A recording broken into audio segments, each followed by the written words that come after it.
보좌 앞에 수정과 같은 유리 바다가 있고 보좌 가운데와 보좌 주위에 네 생물이 있는데 앞뒤에 눈들이 가득하더라.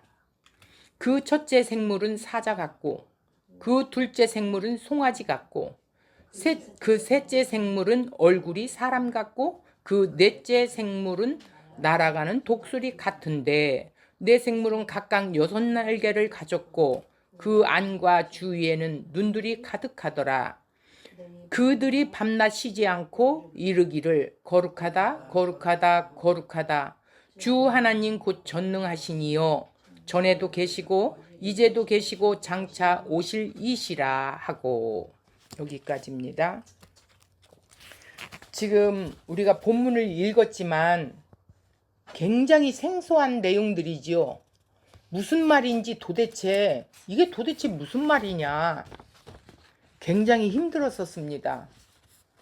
그런데 이것을 하나님의 구약을 알지 못하고 그냥 이 신약에서 본다면 도저히 이해가 할 수 없어요. 구약을 정확하게 우리가 깨달으면서 이 말씀을 한 절 한 절 짚어 나가야만이 이게 무슨 말씀인지를 좀 우리가 알게 될 것 같습니다. 오늘 주제는 보좌 주위에 네 생물이 있는데 라는 주제를 가지고 이제 나가겠습니다. 자, 6절에 전주에도 했지만 보좌 앞에 수정과 같은 유리 바다가 있고 그랬어요. 그런데 이거는 보좌가 뭐예요? 의자가 아니고 하나님이 통치하고 다스리는 곳이다 이렇게 보면 된다고 그랬죠. 하나님의 보좌 앞이란 하나님의 발 앞에라는 뜻이에요. 자, 여기서 수정과 같은 유리 바다가 있고 이 수정은 우리가 이제 보석에 대해서 배웠었지요. 3절에 보니까 3절 한번 좀 볼까요? 앉으신 이의 모양이 벽옥과 홍보석 같고 또 무지개가 있어 보좌에 둘렀는데 그 모양이 녹보석 같더라 이랬어요. 이 보석은 무엇을 상징하느냐 이걸 알아야 돼요. 3절에 보석과 같은 이것은 보석들이 뭐냐? 구약에서는 이스라엘 백성들을 말하고 신약에 와서는 자기 백성들, 예수와 함께 살아가는 자기 백성들을 표현하는 거예요. 그래서 예수님 자체가 보석과 같다 그랬어요. 보석이 아니라 보석과 같다 그랬어요. 빛이 난다 그랬어요. 예수님이 그의 백성들과 함께 있으면 빛이 더 난다라는 거예요. 그런 표현으로 한 거예요. 바다는 뭐라 그랬어요? 세상을 상징한다고 그랬죠. 그런데 이 바다는 우리가 이제 구약에 조금 뒤에 보면 도면이 있어요. 성막에 도면이 있는데 그 성막에 보면 물두멍이 나오는데 그것을 이제 이렇게 상징을 해서 바다 이렇게 하는데 이따 좀 더 깊이 이렇게 나누도록 하고 그 다음에 보좌 가운데 보좌 주위에 이렇게 내용이 나와 있죠. 네 생물이 있는데 그러니까 네 생물이 뭐냐 여기서 이걸 좀 알고 가면 좋아요. 네 생물은 자 원고 제일 뒷면 한번 보세요.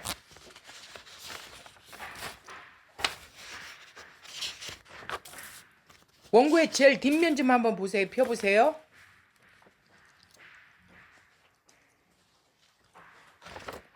네 생물이 있다고 그랬어요. 여기가 이제 성막이 직사각형으로 동서남북으로 이렇게 돼 있어요. 성막이. 그런데 이 성막이 이동할 때 어떻게 하느냐? 출애굽을 통해서 이제 신에 사는, 아니 저기 광야에서 살아갈 때 성막을 이동하는 장면이에요. 이 도면이. 그런데 40년 하나님과 함께 사는 그 장면을 이렇게 도면으로 그린 거예요. 근데 여기에 12지파가 있어요. 자, 세 지파, 세 지파, 세 지파, 세 지파 해서 12지파예요. 근데 이 네 생물이 뭐냐? 여기에 보면 제가 빨간 걸로 이렇게 표시를 해놨지요. 유다 지파가 들고 가는 깃발이 있어요. 보여요? 유다 지파가 빨간 줄로 쭉 그어서 밑에 칸에 보면 사자의 모양이 있어요. 그 깃발을 들고 가요. 단지파 보세요. 제일 위에 단지파는 무엇을 들고 가냐면 독수리 깃발을 들고 가요. 이게 독수리요? 네. 독수리가 펴진 모습이에요. 그리고 루벤 지파가 사람의 모양인 깃발을 들고 가요. 자, 여기서 에브람 지파가 서쪽에 보면 에브람 지파가 송아지 형상의 모양을 깃발로 들고 가요. 이게 네 생물이에요. 네 생물이죠. 자, 사자, 독수리, 사람의 모양, 송아지. 이게 네 생물이라는 거예요. 이 네 생물을 그냥 네 생물이야?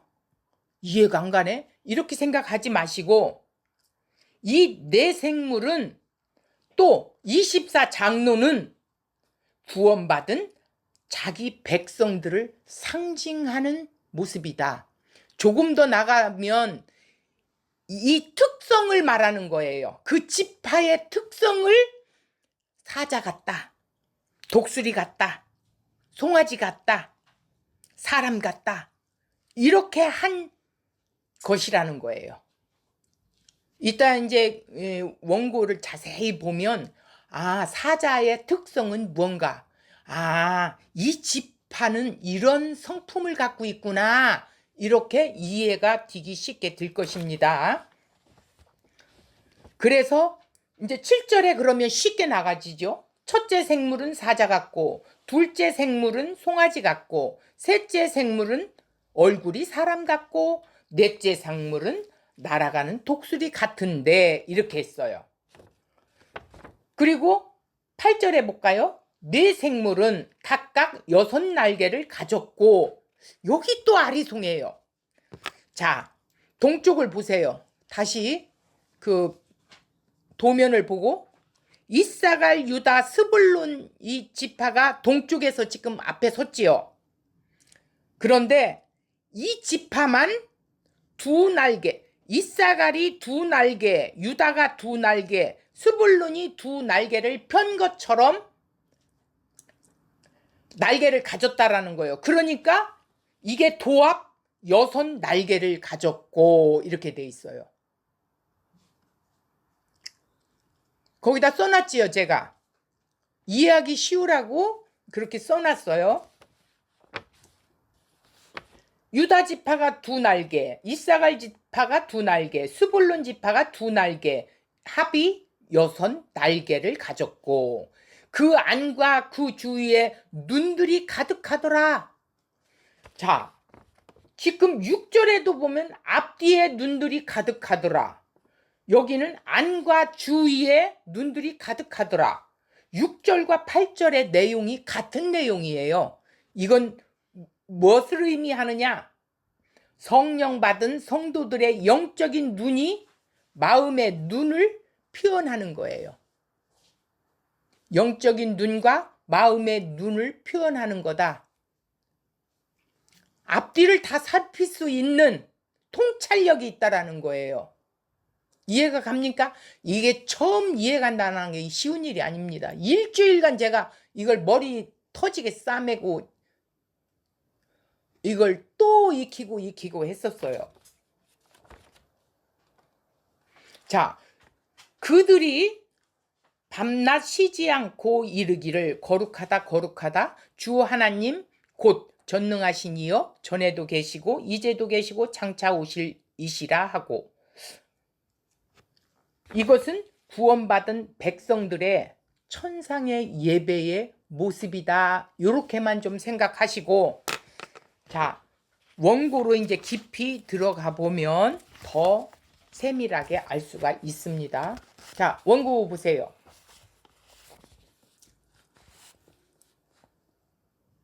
자, 원고 보세요. 6절에 보좌 앞에 수정과 같은 유리 바다가 있고 보좌 가운데와 보좌 주위에 네 생물이 있는데 앞뒤에 눈들이 가득하더라 그랬어요. 보좌 앞에 수정과 같은 유리 바다가 있다고 아까 이야기했죠. 그러면 보좌란 뭐냐? 하나님 발 앞에라고 말했어요. 그런 곳에 수정과 같은 유리 바다가 무엇일까? 그러면 구약을 들어가서 출애굽기 24장 9절 보겠습니다. 모세와 아론과 나답과 아비후와 이스라엘 장로 70인이 올라가서 10절 이스라엘의 하나님을 보니 그의 발 아래에는 청옥을 편듯하고 하늘같이 청명하더라. 11절 하나님이 이스라엘 자손들의 존귀한 자들에게 손을 대지 아니하셨고 그들은 하나님을 뵙고 먹고 마셨더라 그랬어. 그러니까 이 출애굽을 해서 이제 신의 산에 하나님의 율법을 이제 받기 위해서 이스라엘 대표로 아론, 나답, 아비후, 이스라엘 장로 70인이 하나님의 발 앞에, 자, 발 앞에 청옥을 편듯했대요. 하늘같이 청명했대요. 그러니까 같다라는 거예요. 하나님의 나라가 이렇게 맑고 청명하다라는 거예요. 그 하나님 발 앞에 여기에 나오지요. 그런데 하나님이 이스라엘 자손들의 그 존귀한 자들에게 손을 대지 않았대요. 심판하지 않았다라는 뜻이에요. 하나님을 뵙고 먹고 마셨다. 교제했다라는 거예요. 살았다라는 거예요. 이렇게 이제 구약에서 말씀한 걸 그대로 옮겨서 계시록에 요한이 적용을 한 거예요. 본 그 모습을. 그래서 구약을 모르면 계시록을 알 리가 없다. 시내산 앞에서 피를 뿌려 언약을 체결한 후에 백성들 대표들이 여호와의 발 앞에서 먹고 마셨다라는 거예요. 교제를 했다는 거예요. 그 여호와의 발 앞에란 파란 옥을 펴놓은 것 같고 하늘같이 청명하다라고 이렇게 이야기를 했는데 구약의 하늘의 이미지가 뭐예요? 궁창 위 보좌를 말하고 있어요. 그러니까 궁창 위라는 건 구름 위 층이 있다고 그랬죠. 아래는 땅이고 구름 층을 두어서 위는 하나님이고. 왜? 하나님이 내려오면 살 사람이 없어요. 그런데 이 대표들은 성령에 감동되어서 끌고 올라갔기 때문에 죽지 않고 하나님 발 앞에서 먹고 마셨다라는 거예요. 자, 그런데 이 백성들은 왜 이들에게는 보여주지 않았나? 구름으로 가렸어요. 왜? 죄인들이기 때문에 다 죽어요. 그래서 이 층을 나눴다. 그래서 뭐라고 그래요? 궁창 위 푸른 바다같이 표현했어요. 궁창 위를. 그래서 에스겔에 보면 1장 22절 그 생물의 머리 위에 수정 같은 궁창의 형상이 있어 보기에 두려운데 그들의 머리 위에 펼쳐져 있고 이랬어요. 내 생물의 머리 위에 수정 같은 궁창의 형상이 있어 보기에 두려운데 그들의 머리 위에 펼쳐져 있다고 되어 있어요. 그런데 유대인의 하늘 개념이 대기권의 하늘과 해와 별들의 하늘과 그 위의 하늘로 새 하늘을 말하고 있다라는 거예요. 그래서 바울은 셋째 하늘에 간 이야기를 했지요. 이걸 보고 궁창 위에서 주님을 만났다라는 표현을 말하고 있어요. 그래서 고린도후서 12장 2절에 이렇게 셋째 하늘을 묘사할 때 궁창위라고 표현한 것인데 그 궁창위를 마치 푸른 옥이나 맑은 수정과 같기에 유리 바다라고 이렇게 표현을 했다 이렇게 보면 돼요. 그런데 이런 바다를 성전에서는 어떤 모양으로 만들어 바다라고 합니까? 열왕기상 7장 23절. 또 바다를 부어 만들었으니 참 이게 문자적으로 해석하기가 쉬운 게 아닙니다. 솔로몬의 성전에 물두멍을 노수로 만들어 큰 물을 담는 도구를 바다라고 이렇게 명명하고 있어요. 왜 그러냐? 씻는 물이기 때문에 그래요. 죄를 씻는 물이다. 바다는 세상을 상징한다고 그랬지요?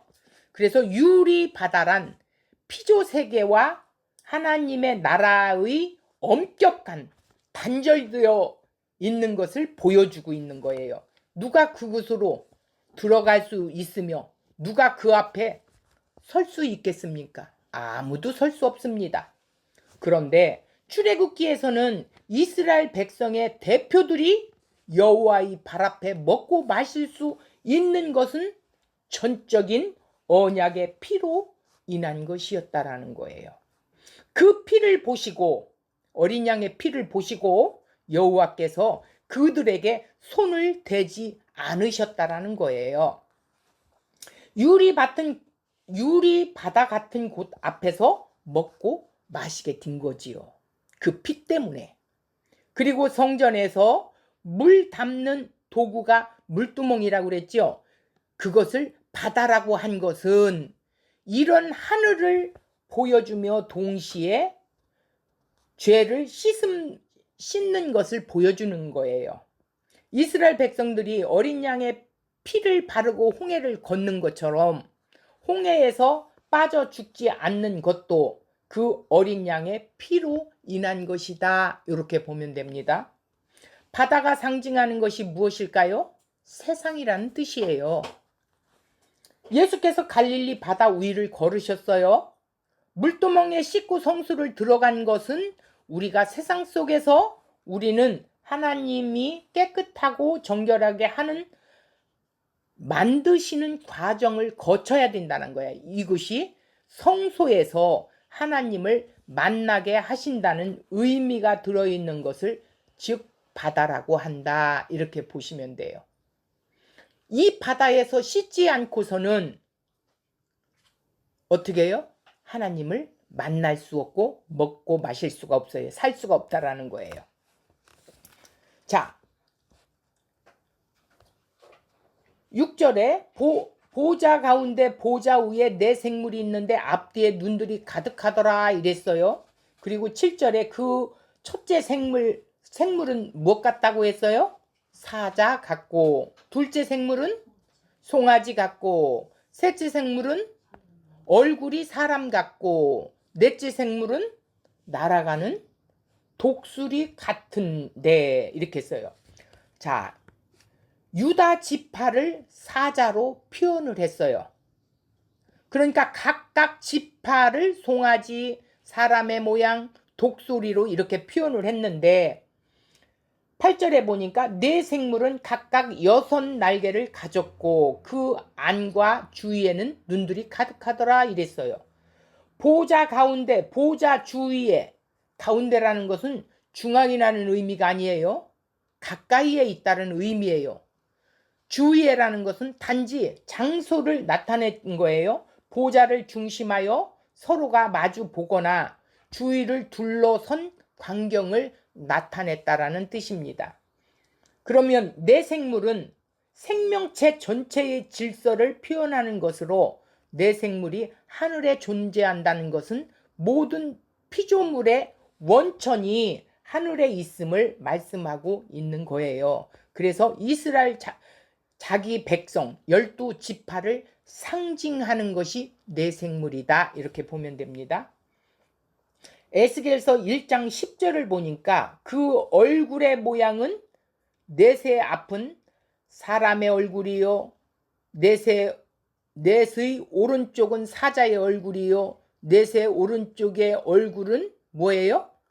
소의 얼굴이요 넷의 뒤에 독수리의 얼굴이 있다라는 거예요. 이렇게 네 생물의 모습으로 깃발이 새겨져 있었어요. 그래서 에스겔서에서 보여주었던 것을 그대로 사도 요한이 계시록 5장 9절과 7장 9절에 족속과 방언, 백성들, 나라들을 의미해서 이 땅의 모든 사람, 피조 세계를 표현하는 말이라는 거예요. 이렇게 네 항목을 언급한 것 같은 말은 4번 표현하고 있는데 계시록의 7장 1절 땅 네 모퉁이에 라는 것은 이 땅의 네 방향 동, 서, 남, 북을 표현하는 건데 이것은 성막의 그 언약궤 법궤가 있는 곳이죠. 언약의 뚜껑은 두 그룹이 형상이 있어 보좌를 상징하는 속죄소가 덮개로 이렇게 덮여져 있어요. 이 두 그룹은 말씀을 보호하기 위해서 덮여져 있대요.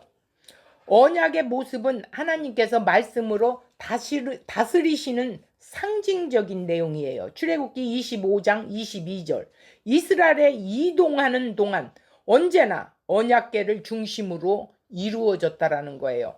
언약궤를 중심으로 구름기둥 불기둥으로 하나님이 이끌어 가시는 모습 이것이 하나님과 같이 사는 모습을 광야 생활 그러니까 성막을 비유해서 말씀하고 있는 거예요.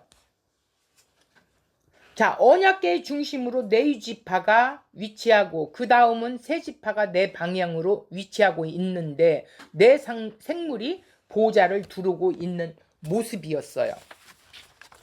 자, 도면을 하나 봅시다. 성막의 도면이에요. 이 페이지. 지금 하나님께서 이스라엘 백성들을 애굽에서 건져내요. 광야에서 지금 40년간을 지금 이끌어 가시는 현황이에요. 자, 동쪽에 제일 밑에 보세요. 동쪽에 유다, 이사갈, 스불룬 지파가 있어요. 그런데 이 지파는 사자 깃발을 들고 가고 있고 서쪽에 보세요. 베냐민, 므낫세, 에브라임 이 지파가 있는데 송아지 깃발을 들고 서쪽에서 방향을 쥐고 있고 또 남쪽에는 자 여기 루벤, 시몬, 갓 지파가 있는데 사람의 모습의 깃발을 들고 있고 자 북쪽에는 납달리, 아셀, 단 지파가 있는데 독수리 깃발을 들고 있어요. 이게 네 생물이에요. 이렇게 하니까 조금 쉽게 와닿지요. 이것이 하나님과 함께 사는 예배의 모습의 장면이에요. 구름 기둥으로 하나님이 뜨거울 때는 구름으로 가려주시고 추울 때는 불기둥으로 싸매주시고 하나님의 백성들을 하나님이 먹이시고 책임지신다라는 거예요. 오늘 신약에 와서는 예수 그리스도가 십자가에서 이 성막을 찢으셨지요.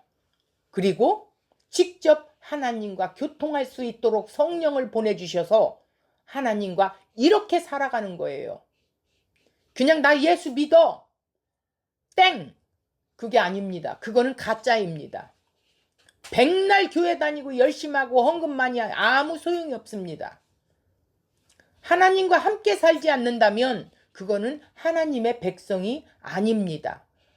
또 하나는 아직 어린아이로 머물러 있어서 자라지 못하여 말씀을 듣지 못하여 참 진리의 말씀을 알아듣지 못하고 듣지 못하였기 때문에 자라지 못하는 자도 있습니다.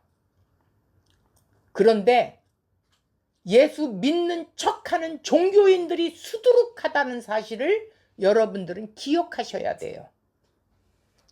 나는 어떤가 날마다 살펴봐야 합니다. 말씀으로. 제가 요즘 계속해서 나는 죄인이구나. 왜 내가 이 문제가 생기면 하나님 앞에 맡기지를 못하고 왜 두려워하지? 이런 상황들을 보면서 야, 죄인 중에 죄인 개수구나. 여전히 내가 지고 있구나. 그래봤자 하나 이루어지는 게 없는데 이 얄박한 악함이 내 안에 있음을 계속해서 말씀이 나를 책망을 하시더라고요. 자, 창세기 3장 24절 보겠습니다.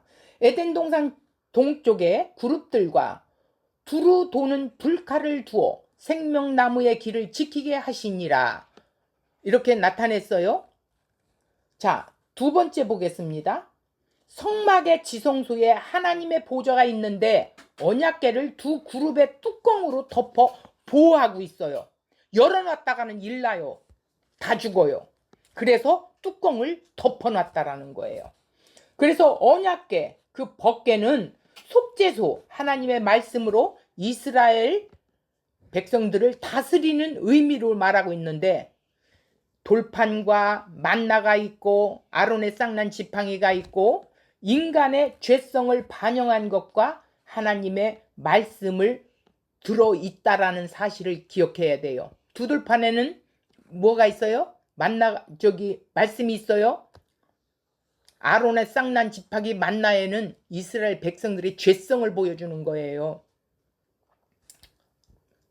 뭐 했어요? 하나님 앞에 막 배고파다, 물이 없다, 그래갖고 지팡이로 치게 만들고 나 만나 지긋지긋해서 못 먹겠다나 소리나 하고 그랬지요. 세상이 좋아요, 세상이 좋아요, 이런 소리나 하고. 이렇게 두 그룹은 말씀을 보호하는 역할을 하는 하나님 보좌의 형상을 보여주고 있어요. 에덴 동산의 그룹들이 생명나무를 보호하듯이 성막에서 언약궤를 통하여 에덴 동산의 모습을 그대로 형상화해서 보여주고 있는 거예요. 자, 세 번째는 성막을 하늘의 세계에서 그 상황을 그대로 이야기하고 있어요. 내생물이 보좌를 중심으로 존재하여 온전히 성취된 모습을 보여준 것입니다. 이스라엘이 출애굽의 광야에서 성막을 중심으로 동서남북을 진을 쳤지요. 이것이 말씀이 담겨있는 언약궤를 보호하는 뭐예요? 상태라는 것입니다.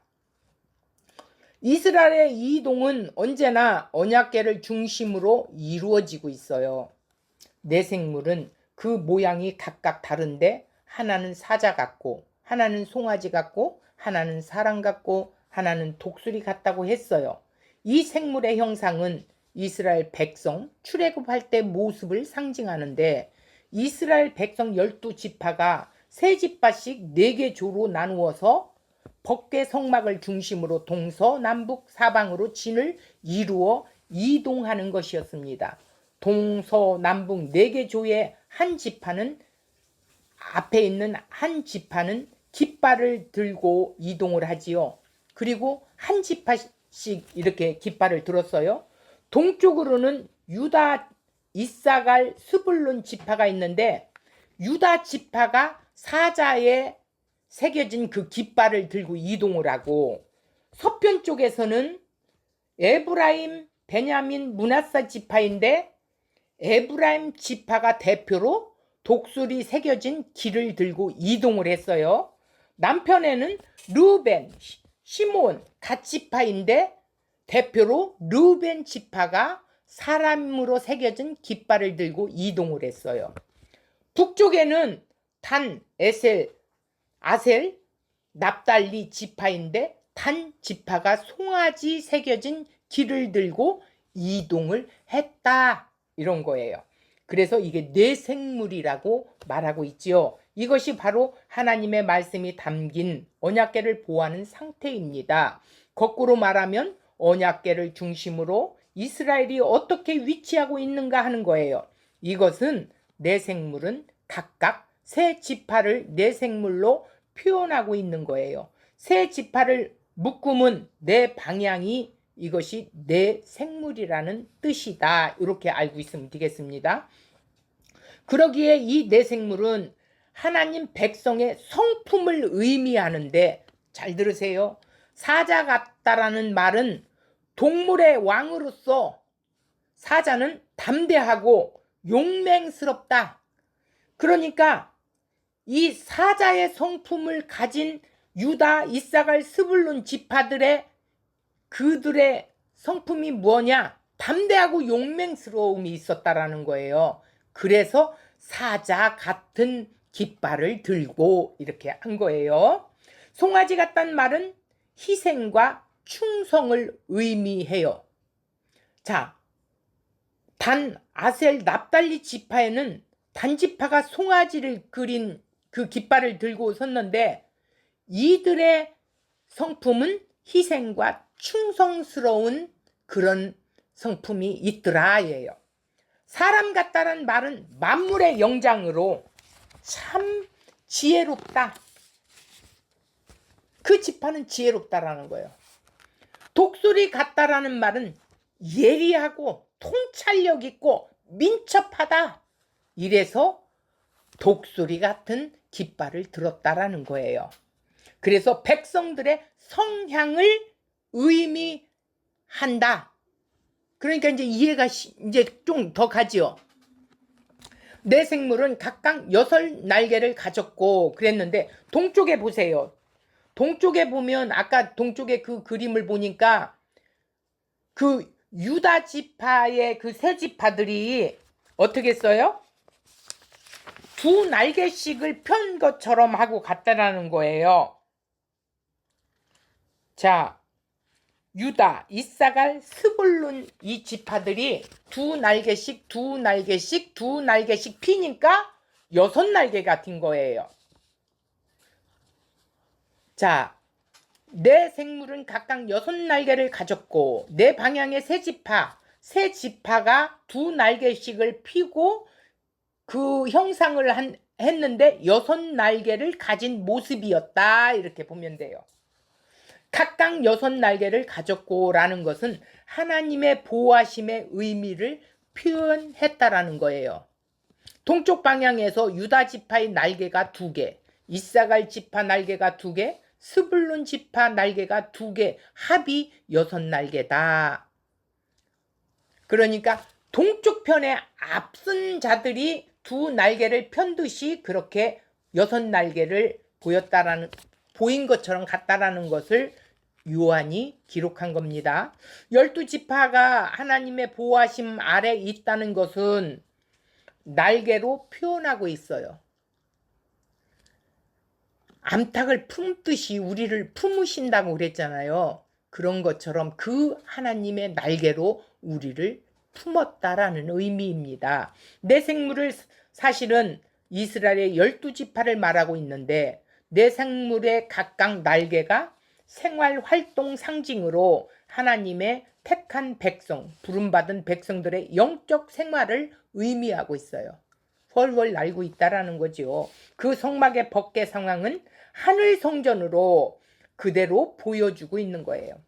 여러분이 이거를 세상적으로 이해하면 도저히 이해할 수 없습니다. 이게 무슨 소리야 하고 말 겁니다.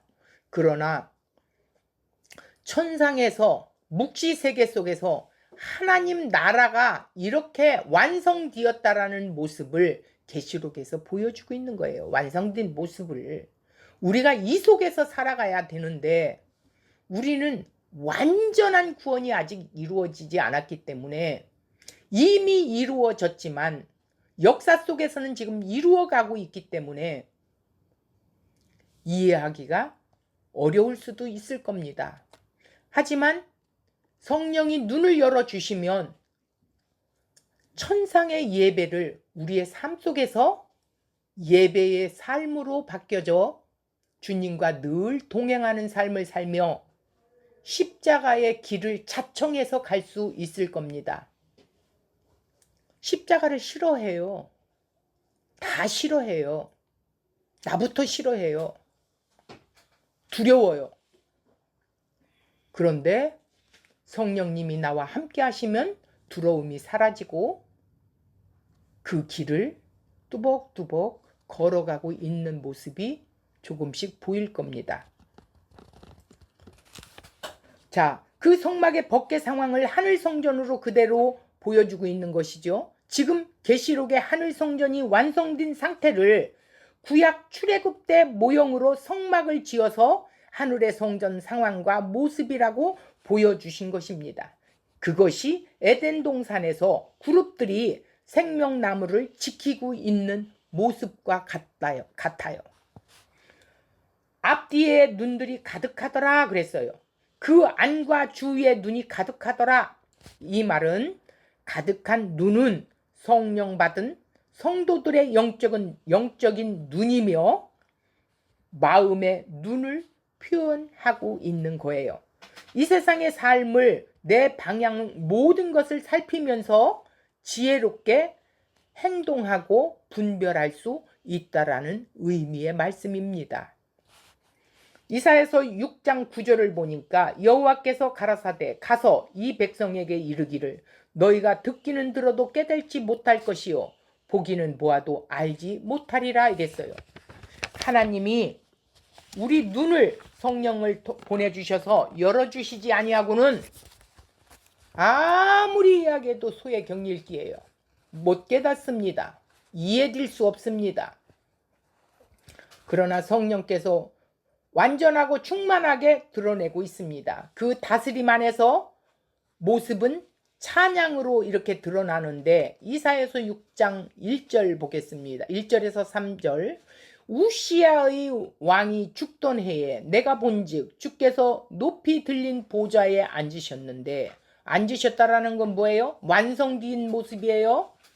그의 옷자락은 성전에 가득하였고 2절 스랍들이 모시고 섰는데 각기 6날개가 있어. 여기 6날개가 있지요. 그 둘로는 자기의 얼굴을 가리었고 그 둘로는 자기의 발을 가리었고 그 둘로는 날며 3절 서로 불러 이르되 거룩하다 거룩하다 거룩하다 만군의 여호와여 그의 영광이 온 땅에 충만하더라 하더라. 계시록 상황을 이사야 선지자에게 미리 보여주셨던 것을 요한이 보았던 것을 그대로 이사야 선지자가 보았던 것과 같은 모습으로 지금 계시록에 펼쳐놓은 거예요. 그러니까 묵시 속에서 이미 완성된 것을 이사야 선지자에게 미리 보여주신 거지요. 이것이 요한 사도가 하늘 광경을 보게 된 모습이에요. 이게 하늘 것이기 때문에 우리가 힘들었던 거예요. 예수 그리스도에 의해 열린 하늘 문의 모습은 예수 그리스도 안에서 의롭고 정결하게 된 자기 백성들과 하나 되어 모든 것을 성령에 의해 다스리고 계신다라는 것을 요한 사도를 통해서 보여주고 계신 거예요. 이렇게 하나로 완성하게 하신 분이 곧 성령님이시다. 요한 사도가 본 것은 요한 혼자만 갑자기 보는 전혀 새로운 것이 아니에요. 이미 창세기 이후에 기록하고 있는 모든 말씀에 다 내포된 것이다라는 거예요. 이미 성막 성전을 통해 구약에서 그림 언어로 보여주셨어요. 그림으로 보여주셨죠? 그 모습을 그대로 옮겨놓은 거예요. 구약은 그림자와 같다 그랬어요. 묵시 속에서 어떻게 해요? 이미 하늘에 성취된 이 모습을 구약에서는 미리 보여주었다라는 거예요. 이사야 선지자에게 예수 그리스도의 창조 때부터 언제나 하나님 왕국의 중심이 되어서 자기 백성들을 이렇게 다스리고 계시는 광경이에요. 계시록에서 완성된 모습을 구약의 에덴 동산에서 출애굽 성막 상황에서 미리 보여준 것이다. 에덴 동산이 계시록에서 완성되었다는 것이 아니라 이미 완성된 것을 구약에서 미리 보여준 거다. 이렇게 보면 됩니다. 계시록 5장 6절 내가 또 보니 보좌와 내 생물과 장로들 사이에 한 어린 양이 서 있는데 일찍이 죽임을 당한 것 같더라. 그에게 7뿔과 7눈이 있으니 이 눈들은 온 땅에 보내심을 받은 하나님의 7영이라. 자, 여기 잘 보세요. 내 생물과 장로들 사이 한가운데 어린 양이 존재하고 있습니다. 어린 양의 표현은 출애굽 유월절 죽임을 당한 어린 양을 갖다라고 사용하는 사용 내용이 십자가를 지신 예수 그리스도를 표현하는 상징의 용어예요. 십자가를 보면 되겠습니다.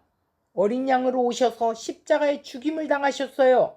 어린 양으로 죽임을 당하신 유월절 어린 양이신 그분께서 십자가로 하나님의 모든 언약의 대속 죽음을 성취하신 분, 그분이 이제 모든 하늘이 이렇게 어린 양 예수 그리스도의 중심으로 돌아간다라는 말입니다.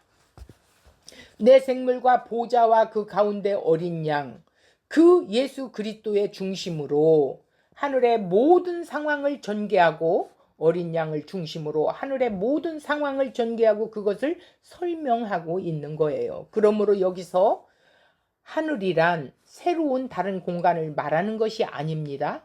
다른 차원의 세계를 말하는 것이지요. 하늘의 보좌에 어린 양이신 예수께서 앉아 계시다는 것은 새로운 세계가 십자가에서 희생당하신 예수 그리스도를 중심으로 움직여지고 있음을 온전히 드러내고 있다. 이렇게 보겠습니다. 그렇기 때문에 예수 그리스도 안에 있다는 것은 세상에 의해 거부하고 세상의 미움을 받을 수밖에 없는 자들이 된 거예요.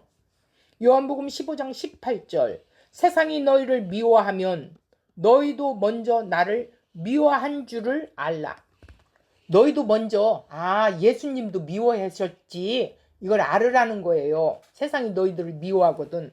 너희가 세상에 속하였으면 세상이 자기의 것을 사랑할 것이나 너희가 세상에 속한 자가 아니요 도리어 내가 너희를 세상에서 택하였기 때문에 세상이 너를 미워한다는 거예요. 너희를 미워한다는 거예요. 구원받은 백성들을 미워한다는 거예요. 세상이 절대 미워한다는 거예요. 교회가 세상에 선한 영향을 미치고 드러내고자고 한다면 결코 그럴 수 있을까? 없습니다. 아무리 선한 영향력을 나타낸다 해서 세상은 교회를 미워하고 싫어하고 거부하게 돼 있습니다. 그것을 성경에서 말하고 있는 거지요. 이렇다면 하늘 세계, 하늘의 성전을 지금 이 땅의 교회를 통해 보여주고 드러낼 뿐이라는 거예요. 우리가 할 일은 이것밖에 없어요. 하나님 나라와 이 땅에서 하나님 나라를 보여주는 거예요. 우리의 삶 속에서. 오늘 우리가 예수와 한 몸 되었다는 것은 이제 하늘 보좌의 시각과 관점에 이제 세상을 보게 되었다는 뜻이죠. 요한이 그 말을 한 것입니다. 하늘의 시각에서 하늘의 보좌를 보여주는 존재가 세상에 있는 바로 교회입니다. 다른 차원의 세계라는 것이죠. 그러니까 우리가 비록 세상에 육신의 몸을 입고 살아가고 있지만 묵시의 시간으로 하늘의 관점에서 하늘을 살고 있는 존재예요. 낙심하거나 낭망하지 마세요. 두려워하지 마세요. 주님께 맡기세요. 주님께 맡기지 못하기 때문에 두려움이 오더라고요. 우리의 죽고 사는 건 그분께 달려 있어요. 내가 짧게 살고 가는 것도 길게 살고 가는 것도 그분 손에 있어요. 오늘 상황이 벌어지는 아픈 것, 또 고통스러운 것, 환난, 또 참아야 되는 인내, 하나님 나라를 살기 위해서는 우리는 이것을 겪어야 된다라는 거예요. 그래야 깨트려져서 내 자아가 부서져서 십자가만 나오도록 만들어야만이 그때서야 비로소 하늘 성전의 예배를 하면서 살아가는 삶이 되는 거예요. 오늘 계시록에서는 다른 거 없어요. 이 문자적으로 잘 몰라도 돼요. 내가 지금 하나님 나라를 누리고 그분과 함께 살고 있느냐는 거예요. 그분 따라가는데 고통을 받고 있는데 내가 넋두리 하고 있느냐 이거예요. 나를 보라는 거예요. 내가 얼마나 처절한 죄인인가를 볼 수 있으면 그 사람은 성공한 자예요. 그런 자는 주님을 철저히 의지할 수밖에 없어요. 그분이 다 이루으셨어요. 그분이 내 삶을 이끌어가고 있어요. 오늘 계시록은 우리에게 힘을 주는 말씀이에요.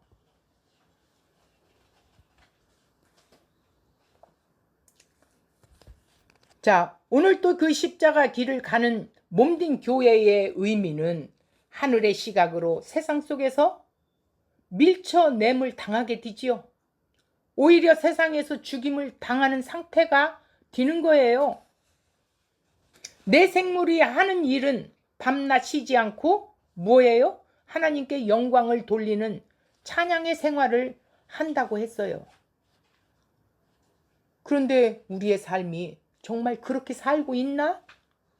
오늘 말씀에서 다시 한번 나 자신을 돌아봐야 돼요. 그 찬양은 하나님의 거룩하심을, 하나님의 전능하심을 찬양하고 지존하시고 창조주이시고 역사에 항상 계심과 그분이 심판주로 오실 하나님을 찬양하는 거예요. 그리고 세세토록 살아계신 그 영광을 돌리고 감사하는 삶을 사는 거예요. 하나님의 존재와 언약과 인간을 행한 그 섭리를 지상의 언어나 감정으로 표현할 수는 없어요. 그러나 영광과 감사로 어떻게 해요? 표현하는 거예요. 그래서 구약을 빌어서 하나님이 우리의 삶을 어떻게 이끌어 가시는가 하고 이 성막을 통해서 그림자로 보여주셨어요. 그래서 요한이 이 구약을 들어다가 여기다 펼쳐놓은 거예요. 그러면 우리는 그것을 성령을 통하여 조명하고 이제 십자가로 구원을 완성하신 그 예수가 하나님이신 그분이 인자의 몸을 입고 이 땅에 오셔서 십자가의 그 죽으심으로 내가 죽어야 할 그 자리에 그분이 죽으심으로 다 이제 죽음에서 해방되고 영원히 살 수 있는 영생하는 삶을 누리는 그 삶의 모습을 오스란히 지금 이 장면에서 우리에게 보여주고 있다라는 것을 다시 한번 상기하시기 바랍니다.